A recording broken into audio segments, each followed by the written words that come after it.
अंजलि की जिंदगी एक गहरा फरेब बन चुकी थी। हर रात जब दुनिया सोती, उसके बेडरूम की दीवारें उसके गुनाहों की गवाह बनती। वह बेखौफ होकर अपने प्रेमी को घर बुलाती और उसी बिस्तर पर अपनी हसरतें पूरी करती जहां उसे अपने पति के साथ होना चाहिए था। लेकिन इस अय्याशी और धोखे के बीच एक चीज थी जो अंजलि को अंदर ही अंदर खटकती रहती थी, उसकी बीमार और बिस्तर से लगी सांस। दिन रात उस बेबस औरत की तीमारदारी करना अंजलि के लिए किसी नर्क से कम नहीं था। उसकी झुंझलाहट और नफरत धीरे धीरे एक खौफनाक जुनून में बदल गई और फिर उसने उस आखिरी रुकावट को हमेशा के लिए खामोश कर दिया। अपनी सास की जान लेने के बाद भी अंजलि के चेहरे पर कोई पछतावा नहीं था। वो वापस उसी कमरे में आई और अपने प्रेमी की बाहों में ऐसे लौट गई मानो कुछ हुआ ही न हो। उसे लगा कि अब वह पूरी तरह आजाद है, लेकिन वह इस बात से अनजान थी कि खौफ का असली खेल तो ठीक आधी रात को शुरू होने वाला था। उस रात उस घर की बंद दीवारों के पीछे जो दास्तान लिखी गई और उनके इस गुनाह का जो खौफनाक अंजाम हुआ, वह किसी की भी रूह कपा देने के लिए काफी था। कहानी की शुरुआत कुछ यूं होती है। अंजलि एक ऐसी औरत जिसकी बेपनाह खूबसूरती के पीछे हसरतों और वासना की एक गहरी खाई छिपी थी। उसका पति सुरेश काम के सिलसिले में किसी दूसरे शहर में रहता था और इस दूरी ने अंजलि की जिंदगी में जो खालीपन पैदा किया, उसने एक खतरनाक मोड़ ले लिया था। इस सूनेपन को भरने के लिए उसने अपने कॉलेज के जूनियर दर्पण को चुना। दर्पण अब सिर्फ उसका प्रेमी नहीं बल्कि उसकी जिंदगी का सबसे स्याह और गहरा राज बन चुका था। जब भी मौका मिलता, रात के खामोश अंधेरे में अंजलि उसे अपने घर बुला लेती और बंद दरवाजों के पीछे दोनों बेखौफ होकर इस नाजायज रिश्ते की सारी हदें पार करते। लेकिन अंजलि की प्यास किसी अंतहीन कुएं की तरह थी। दिन ब दिन उसकी चाहतें इतनी हावी होती जा रही थीं कि अब दर्पण का साथ भी उसे कम लगने लगा था। आज रात भी दर्पण उसके बिस्तर तक आना चाहता था, लेकिन अंजलि ने उसे मना कर दिया। फिर भी उस रात के सन्नाटे में दोनों फोन पर देर तक फुसफुसाते हुए अपनी हसरतों को हवा देते रहे। दूसरी तरफ घर का माहौल अंजलि की रंगीन दुनिया से बिल्कुल उलट एक दमघोंटू उदासी और मौत की खामोशी से भरा था। घर में उसका एक छोटा बेटा, बीमार सास और ससुर बलवंत मौजूद थे। सास की हालत इतनी जर्जर थी कि उनका शरीर बस बिस्तर का ही एक हिस्सा बनकर रह गया था। अंजलि को उस बेबस बुढ़िया से सख्त चिढ़ थी। उनकी देखभाल करना उसे अपने ऊपर एक बदनुमा बोझ लगता था। इसी नफरत के चलते उसने रीना नाम की एक केयरटेकर को काम पर रखा हुआ था। ससुर बलवंत की हालत भी कुछ खास नहीं थी। उनकी एक आंख की रोशनी जा चुकी थी और उन्हें ठीक से सुनाई भी नहीं देता था। लेकिन अपनी पत्नी के लिए उनका प्यार इतना गहरा था कि अपनी तमाम कमजोरियों के बावजूद वह एक साये की तरह हमेशा उस बीमार औरत के सिरहाने जमे रहते थे। एक तरफ घर में बीमारी और बेबसी का साया मंडरा रहा था, तो दूसरी तरफ अंजलि इन सब से पूरी तरह बेपरवाह थी। उसका दिल और दिमाग सिर्फ दर्पण के खुमार में डूबा था। कभी वॉइस कॉल तो कभी वीडियो कॉल। उसका पूरा वजूद सिर्फ अपनी हवस और एक छलावे में जी रहा था। शादी के शुरुआती दिनों में अंजलि ने एक आज्ञाकारी बहू होने का दिखावा बखूबी किया था, लेकिन जल्द ही यह सब उसे एक बोझ लगने लगा। शादी से पहले उसकी अपनी एक आजाद जिंदगी थी, एक नौकरी थी, पर अब वह इस दमघोंटू घर की चार दीवारी में कैद होकर रह गई थी। उसकी इस घुटन को एक रात तब और हवा मिल गई जब केयरटेकर रीना अपनी तनख्वाह लेने आई। रीना ने बताया कि उसे कुछ दिनों के लिए गांव जाना है। अंजलि ने पैसे तो दे दिए, लेकिन अंदर ही अंदर उसका दिमाग सुन्न पड़ गया। रीना के जाने का मतलब था उस बीमार और बेबस सास की सारी गंदगी अब उसे खुद साफ करनी पड़ेगी। अगले ही दिन अंजलि का यह खौफ सच साबित हुआ। जब वह और उसके ससुर बलवंत मिलकर उस बीमार औरत की सफाई कर रहे थे, तो कमरे में फैली उस सड़ांध और बदबू ने अंजलि के पेट में मरोड़ पैदा कर दी। उसे इतनी भयंकर उबकाई आई कि उस दिन उससे ठीक से खाना तक नहीं बना। नफरत और गुस्से से उसका खून खौलने लगा। उसे लगने लगा कि वह एक ऐसे सड़े हुए दलदल में फंस चुकी है जहां से निकलने का कोई रास्ता नहीं है। इसी छटपटाहट से बचने के लिए उसने अपने छोटे बेटे को मायके भेजने का फैसला लिया। जैसे ही उसने यह बात फोन पर दर्पण को बताई, दर्पण की आंखों में हवस की चमक और गहरी हो गई। उसने फुसफुसाते हुए कहा कि घर में जितने कम लोग होंगे, हमारी रातें उतनी ही बेखौफ और रंगीन होंगी। सन्नाटे में हम एक दूसरे के और भी करीब आ पाएंगे। उसकी बात सुनकर अंजलि के होठों पर भी एक कामुक और शातिर मुस्कान तैर गई। अगली सुबह अंजलि अपने बेटे को छोड़ने के लिए घर से बाहर निकली। रास्ते में नुक्कड़ पर दर्पण अपने दोस्तों के साथ खड़ा था। एक ने तंज कसते हुए कहा कि अंजलि में तो गजब की आग है। लोग कहते हैं कि उसकी कोई भी रात सूनी नहीं जाती, उसके कई मर्दों से रिश्ते हैं। तभी दूसरे दोस्त ने आग में घी डालते हुए कहा कि मैंने तो खुद एक आदमी को रात के अंधेरे में आम के पेड़ के सहारे उसके घर की छत पर चढ़ते देखा है। यह सुनते ही दर्पण के दिमाग की नसें फटने लगी। जलन और गुस्से से पागल होकर वह अपने ही दोस्तों से हाथापाई पर उतर आया। मामला बिगड़ता देख एक दोस्त ने उसे घसीटकर किनारे किया और समझाया कि इन फालतू की बातों पर ध्यान न दे। बात तो वहीं खत्म हो गई, लेकिन दर्पण के दिल में शक का जो जहरीला बीज बोया गया था, वो अब खामोशी से अपनी जड़ें जमाने लगा था। सच तो यह था कि उस दोस्त को अंजलि और दर्पण के इस नाजायज रिश्ते की भनक शुरू से ही थी। उस रात जब सन्नाटा गहराया, अंजलि ने दर्पण को अपने बिस्तर तक खींचने के लिए फोन मिलाया। इस बार दर्पण अकेला नहीं था, वह उसी दोस्त को अपने साथ लाया था। उसने दोस्त को बाहर पहरे पर खड़ा किया और हिदायत दी कि अगर कोई भी आहट हो तो फौरन इशारा कर देना। अंजलि ने पीछे का दरवाजा पहले से ही खोल रखा था। दर्पण दबे पांव सीधा उस बेडरूम में दाखिल हुआ जहां अंजलि हुस्न और हवस का जाल बिछाए उसका इंतजार कर रही थी। उसने दर्पण को अपनी ओर खींचा और फिर उस बंद कमरे की गर्माहट ने सारी हदें पार कर दी। लेकिन उस जिस्मानी खेल के बाद भी अंजलि की आंखों में वो खौफनाक प्यास और बेचैनी साफ झलक रही थी जो कभी शांत नहीं होती थी। तभी दर्पण की नाक में एक अजीब सी सड़ांध टकराई। उसने नाक सिकोड़ते हुए पूछा कि यह कैसी बदबू आ रही है। अंजलि की आवाज में एक अजीब सी चिढ़ और नफरत थी। बाई छुट्टी पर है और मुझे ही उस बुढ़िया की गंदगी साफ करनी पड़ रही है। उसके पास से इतनी सड़ांध आती है कि अब बर्दाश्त नहीं होता। फिर अंजलि की नजरें दर्पण पर टिक गईं। उसकी आवाज अचानक बर्फ की तरह ठंडी हो गई। जिस हालत में मेरी सास है वो बस एक जिंदा लाश है। बहुत तकलीफ में है वो, क्यों ना हम उसे हमेशा के लिए खत्म कर दें। अगर वो रास्ते से हट गई तो सब कुछ कितना आसान हो जाएगा। और वैसे भी उसके मरने के बाद मेरा ससुर भी उस सदमे में ज्यादा दिन नहीं टिकेगा। अंजलि के इन खौफनाक इरादों को सुनकर एक पल के लिए दर्पण की रूह कांप गई। लेकिन अंजलि के हुस्न और उस अंधे मोह ने उसके हर डर और जमीर पर पर्दा डाल दिया। हवस इंसान को किस कदर हैवान बना देती है, दर्पण उसका जीता जागता सबूत था। उसने अपना सिर हाँ में हिला दिया। आधी रात का वक्त था। मौत के साये की तरह वो दोनों दबे पांव सास के कमरे में घुसे। अंजलि ने बेरहमी से एक कपड़ा उठाया और उस बेबस बिस्तर पर पड़ी बुढ़िया की गर्दन के इर्द गिर्द लपेट कर कस दिया। उस जुर्म की सबसे दर्दनाक बात यह थी कि उस वक्त सास की आंखें खुली थीं। वह पूरी तरह होश में थी। वह अपनी मौत को अपने सामने खड़ा देख रही थी, लेकिन उसका जर्जर शरीर हिल तक नहीं सकता था। हवस और नफरत का वो मंजर इतना खौफनाक और अमानवीय था कि इंसानियत भी खौफ खा जाए। उस बेबस औरत की आंखों से लाचारी के आंसू बह रहे थे। अपने आखिरी पलों में वह अपने पति को मदद के लिए पुकारना तो दूर, एक नजर देख तक नहीं पाई। कुछ देर की भयानक तड़प और छटपटाहट के बाद उसका शरीर हमेशा के लिए खामोश हो गया। उस घिनौने कृत्य को अंजाम देने के बाद अंजलि वापस अपने कमरे में लौटी। जब उसने आईने में अपना अक्स देखा तो एक पल के लिए उसकी आंखों से आंसू छलक पड़े। उसके अंदर कहीं न कहीं एक हल्का सा पछतावा था, लेकिन हवस और आजादी की उस अंधी चाहत ने उसकी बची खुची इंसानियत को भी निगल लिया था। उसने खुद को संभाला और अपने चेहरे से खौफ के भाव मिटाते हुए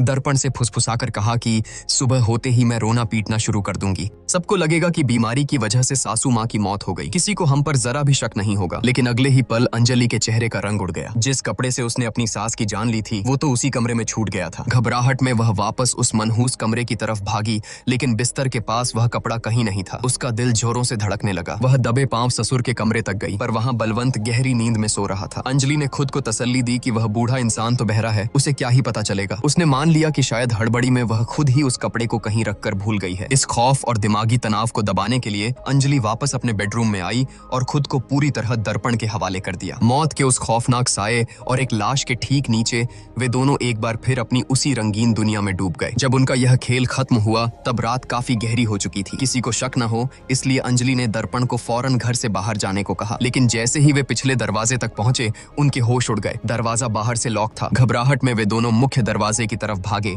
लेकिन वह भी बाहर से बंद किया जा चुका था। अब अंजलि को यह महसूस होने लगा कि वे एक भयानक जाल में फंस चुके हैं। खौफ के मारे अंजलि सीढ़ियों की तरफ भागी, लेकिन तभी ऊपर से एक भारी दरवाजा सीधा उसके सिर पर आ गिरा।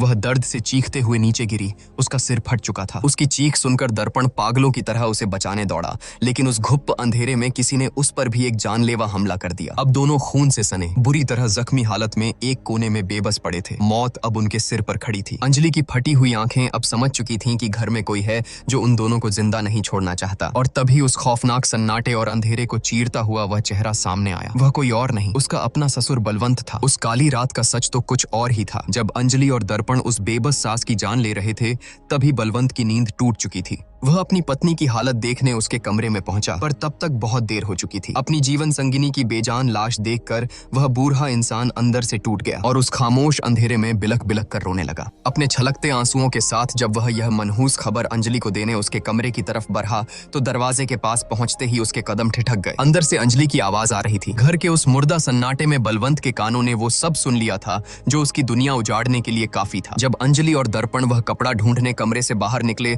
तो बलवंत दबे पांव अंजलि के कमरे में गया। उसे यह जानना था कि वो अनजान आदमी है कौन। तभी उसकी नजर अंजलि के बिस्तर पर पड़े मैनफोर्स के पैकेट पर पड़ी। उस एक चीज ने सारा पर्दाफाश कर दिया। बलवंत की आंखों के सामने पूरी खौफनाक तस्वीर साफ हो गई। अंजलि का घिनौना नाजायज रिश्ता और उसी हवस की खातिर उसकी पत्नी का कत्ल। खून के आंसू पीते हुए बलवंत ने हत्या वाला वह कपड़ा उठाया और अपने कमरे में जाकर गहरी नींद में सोने का नाटक करने लगा। उन दोनों के कमरे से जाते ही उसने कांपते हाथों से अपने बेटे सुरेश को फोन मिलाया। सारी हकीकत बताते हुए उसने सुरेश सुरेश को सुबह होने तक घर पहुंचने का हुक्म दिया। लेकिन बलवंत ने पुलिस को फोन नहीं किया, क्योंकि अब उसके सीने में इंसाफ की नहीं, इंतकाम की आग धधक रही थी। उसी बदले की आग में जलते हुए बलवंत ने अपने ही घर को उन दोनों के लिए एक खौफनाक जाल में तब्दील कर दिया था और अब उन्हें बेरहमी से मौत के घाट उतार रहा था। खून से लथपथ दर्पण के दिमाग में अब सिर्फ एक ही बात गूंज रही थी, किसी भी तरह इस मौत के घर से जिंदा बाहर निकलना। लेकिन अंजलि, जिसका जमीर पूरी तरह मर चुका था, उसने दर्पण को रोकते हुए कहा कि अगर हम यहाँ से जिंदा भाग भी गए